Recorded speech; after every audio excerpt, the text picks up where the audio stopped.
ओम नमो भगवते वासुदेवाय नमः।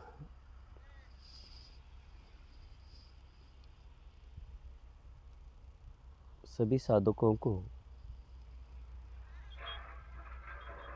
एक बात कहना चाहता हूँ मैं, जो हर साधक पर ये गुजर जाती है। साधक जब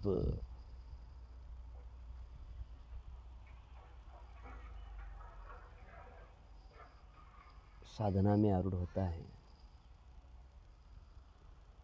कुछ समय तक तत्पश्चात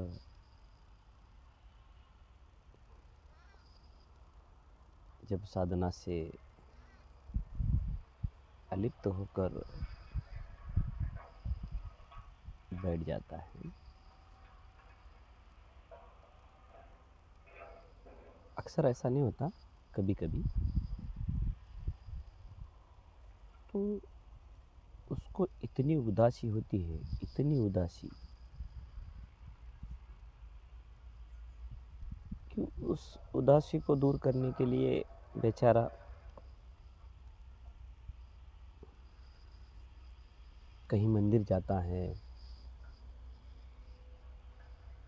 या कहीं जंगल में जाता है या कोई अपना लगता है उसके पास जाता है।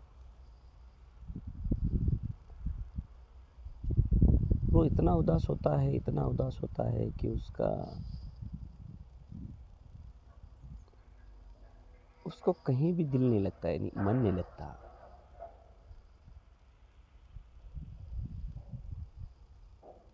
और उदास होकर कहाँ जाऊँ, किसके पास जाऊँ, कहाँ आनंद मिलेगा, कहाँ शांति मिलेगी, ऐसा बेचारा वो चिंतन करने लग जाता है। कहीं भी उसका मन नहीं लगता, कहीं बहुत सूक्ष्म स्वरूप से कहीं उसे टच करने की कोशिश करता है, लेकिन उसे उदासी बढ़ने ही लग जाती है। जिधर भी उसकी दृष्टि जाए उधर उदास, जिधर भी उसका चिंतन जाए उधर उदास लगने लग जाता है। बेचारा इतना उदास हो जाता है कि बस अब अंदर ही अंदर रोने लग जाता है, मैं क्या करूं, क्या करूं, क्या करूं। उसे कोई अपना नहीं लगता है। किसके सामने दोहराए दो बातें, कौन मुझे उस बात को समझा कर कहेगा, कौन मेरे इस दिल को समझाएगा, मेरे मन को समझाएगा। कहीं उसे अपना सा लगता ही नहीं है, इतना उदास हो जाता है। सारी सृष्टि में बस अकेला ही अकेला है, ना वृक्ष, ना अंधेरा, ना उजाला, कोई उसे नहीं लगता है। यानी उदास, इतना उदास, इतना उदास। तो ऐसे साधकों के लिए मैं एक सलाह देना चाहता हूँ। मैं ऐसी अवस्था में एक साधना बताना चाहता हूँ। वास्तव में सही है, उसे बाहर कुछ दिखाई नहीं देता, सारी दुनिया खाली है, बस वो अकेला है। सही है, वास्तव में सही है। वो एक इतनी सुंदर अवस्था है, इतनी सुंदर अवस्था है कि बस ऐसे साधक ध्यान देकर सुने कि इतनी सुंदर अवस्था है। इस अवस्था में ऐसा होना ये भाग्य की बात है। आप कह रहे होंगे कि इतनी उदासता कह की भाग्य, कैसा भाग्य? नहीं नहीं, ये भाग्य की बात है। कैसा? जो भी बाहर सुख है वो बाहर नहीं है। सुख, सुख यानी आनंद स्वरूप परमात्मा बाहर नहीं है। तो आप कहोगे कहाँ है? तो आपके भीतर है। सारा जो आनंद स्वरूप है, सारा जो सुख है, इस मन को समझाने वाला, बोध करने वाला, वो जो है वो आपके अंदर बैठा है। और जब अंदर बैठा है, जब अंदर प्रकट हो गया है, तो आप उसे बाहर खोज रहे हो। तो बाहर तो कुछ नहीं मिलेगा, अपना सा भी नहीं लगेगा। सारी सृष्टि में अकेला ही अकेला तो सही है, वो अकेला ही है, वो बस अंदर प्रकट हो गया है। इसलिए मैं साधक को कहता हूँ कि ऐसी अवस्था में तुरंत एकांत में चले जाइए और बस आँख लगाकर अंदर खोजिए उसे। तुरंत वो अंदर मिल जाएगा। जो आपको सुख चाहिए, जो आपको आनंद चाहिए, जो बाहर आपको चाहिए था, वो सब आपके अंदर मिलेगा, आपके अंदर। फिर इतना सुकून होगा, इतना सुख होगा। तो ऐसी अवस्था साधकों को भाग्य से प्राप्त होती है। वरना साधकों का मन, अब छोटे मोटे साधकों का तो मन कहीं भी लग जाता है, मित्रों के पास लग जाता है, खेत में कहीं भी चला जाता है, लग जाता है। नहीं, ये सच्चे साधक की बात कर रहा हूँ मैं। एक भगवान के करीब पहुँचा वो साधक, उस साधक की बात कर रहा हूँ। अगर ऐसी दशा आपको प्राप्त होती है ना, तो आप समझ लीजिए कि आप भगवान के पास है। भगवान बाहर का सुख, आनंद स्वरूप सब समेट कर अंदर ले लिया है। इसलिए परमात्मा आपके अंदर प्रकट हो गया है। जिस समय पर परमात्मा अंदर प्रकट होता है, तो बाहर सब शून्य नजर आ जाता है। तो तुरंत ही साधक एकांत में बैठकर अंदर प्रवेश कर ले, अंतर्मुख हो जाए। तो तुरंत अंतर्मुख होने के लक्षण होते हैं ऐसे।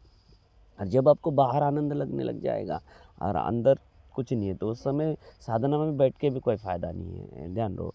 और ऐसी अवस्था के लिए तो आपको साधना करनी ही पड़ती है। लेकिन ऐसी अगर अवस्था आपको प्राप्त हो गई है, तो आप भाग्यशाली हो। घबराना नहीं है, मत घबराइए और तुरंत साधना में बैठ जाइए और तुरंत अंतर्मुख हो जाते हैं, क्योंकि ये अंतर्मुख होने का लक्षण है। तो लेकिन साधक क्या करता है, बाह्यमुख होकर घूमने लग जाता है, परमात्मा को अंदर से बाहर निकाल देता है। फिर बाहर आनंद लग जाता है, किसी के पास जाकर फिर दो बातें हो गई ऐसा, तो परमात्मा अंदर जो प्रकट हो गए तो बाहर हो गए, बाहर फिर दिल लग गया तुम्हारा, बाहर मन लग गया, सब लग गया, फिर आनंद बाहर से आने लगा। बाहर का आनंद हमारे काम का नहीं है, क्षण भंगुर आनंद होता है। आनंद जो आपको मिलना चाहिए वो अंदर से आपके अंदर आनंद प्राप्त होना चाहिए। तो जब बाहर नहीं मिल रहा है, तो समझ लेना चाहिए कि परमात्मा, समझ लो बाहर कोई नहीं दिखाई दे रहा, तो घर में है समझ लेना चाहिए। कहीं पड़ोसी के पास जाते हैं, बाहर नहीं दिखाई दे रहा, तो अंदर है समझ लेना चाहिए। समझ गए? आप अंदर चले गए, अंदर नहीं है तो वो बाहर है समझ लेना चाहिए, इतना ही ना। तो ऐसा होता है। और कई साधकों को, अब जब एक छोटा सा बात कह देता हूँ, ज़्यादा वीडियो लंबा हो जाएगा, ध्यान से देखो, साधक आपके काम आ जाएगा। जब भगवान परमात्मा उद्धव को साथ में लेकर अक्रूर को मिलने के लिए गए, और हाँ सॉरी, उद्धव जी को साथ में लेकर विदुर जी को मिलने के लिए गए। और जाने के बाद में विदुर ध्यान में बैठे थे, और परमात्मा तो दरवाजे पे जाकर शंखली बजाने लगे। और परमात्मा अंदर से बाहर आ गए ना, इसलिए तो उसे मन नहीं लगने लगा, ध्यान में लगने लगा, वो कहने लगा कि क्या हुआ, मेरा परमात्मा कहाँ है। परमात्मा तो दरवाजे पे आ गए हैं, उनको क्या मालूम है दरवाजे पे परमात्मा है, तो अंदर कैसे नहीं दिखाए, बेचैन हो गए, अंदर नहीं दिखाई दे रहे परमात्मा। जब आँख खोली है बाहर, तो देखते हैं तो परमात्मा दरवाजे के सम्मुख खड़े हैं। जब अंदर का परमात्मा जब बाहर आ गया, तो अंदर मन नहीं लगेगा, ध्यान रखो। अच्छा, परमात्मा बाहर से अंदर प्रकट हो गया, तो आपको बाहर नहीं लगेगा मन। तो समझ लेना चाहिए कौन सा फ़ायदा है। तो हमको अक्सर तो बाहर ही आनंद लगता है, तो समझ लेना चाहिए कि भैया परमात्मा अंदर प्रकट ही नहीं हो रहे। और जब बाहर आपको मन नहीं लगता है, कहीं भी मित्रता अष्ट में, खाने में, भोजन में, कहीं में आपको आनंद नहीं लगता, तो समझ लेना चाहिए कि बाहर का जो आनंद स्वरूप परमात्मा है, आपने अंदर प्रकट हो गया है। तो ये कितना अच्छी बात है भैया। और ऐसे साधकों को प्राप्त होना, तो ये भाग्य की बात नहीं है, तो क्या है, भाग्य है। इसलिए साधक घबराओ मत, कि उदास भी नहीं हुई है, तुरंत जाकर बैठ जाइए और अपनी साधना साध लो, क्योंकि साध्य आपके पास खड़ा है, अंदर है। आप अंदर चले जाओ, मुलाकात हो जाएगी, दीदार हो जाएगा, एक रूप बन जाओगे। इससे बड़ी कोई साधना नहीं है, और ऐसा साधकों को होना चाहिए। वो दशा शुद्ध दशा है, और सही दशा है, और सही दिशा भी है। नमस्कार साधकों, आप ये वीडियो आप भी सुनिए और साधकों के पास पहुंचाइए। बस आप सुन लेते हो, बहुत सारे वीडियो भेजता हूँ, आप सुन लेते हो, आपके पास ही रख लेते हो। अरे ऐसा मत करो यार, ऐसा मत करो, क्योंकि सभी साधकों के पास ये संदेश जाना चाहिए। बहुत से साधक रोने लग जाते हैं गिड़गिड़ा करके, क्या हुआ है, और नहीं मिले उदास हो जाते हैं कि नहीं मैं परमात्मा का कभी नहीं बन पाता हूँ। ऐसे आशा छोड़ देते। आशा मत छोड़ो, क्योंकि परमात्मा ही अंतिम आशा है हमारी। बस परमात्मा मिल जाएंगे, बस ये लक्षण को याद रखो तुम। और भैया ये वीडियो बहुत दूर तक पहुँचाओ, बहुत कम से कम एक साधक, एक 10-11 लोगों तक पहुँचाओ, और उनको कह दो अगर दोबारा वीडियो मेरा चाहिए, मुझसे संदेश कुछ चाहिए, मुझसे कुछ अनुभूति चाहिए, तो बस ओम योगात्मा नाम के इसी वीडियो को सब्सक्राइब कर दो। और बार बार नोटिफिकेशन आपको मेरा चाहिए तो फिर बेल आइकन ऑल दबा दो, यानी मैं जो भी वीडियो अपलोड करूँगा वो आपके पास पहुँच जाएगा। धन्यवाद। रामकृष्ण।